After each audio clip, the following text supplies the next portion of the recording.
Hello, this is a screwdriver that I bought it for 3-4 months ago.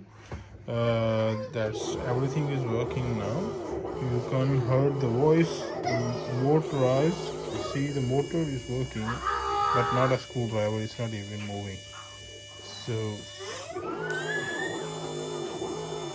everything is working, and no LED as well is stopped.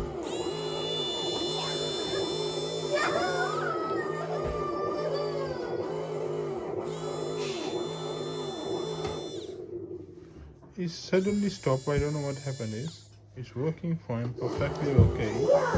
And one day I'm using to open laptop, and then suddenly it stopped. I don't know what happened.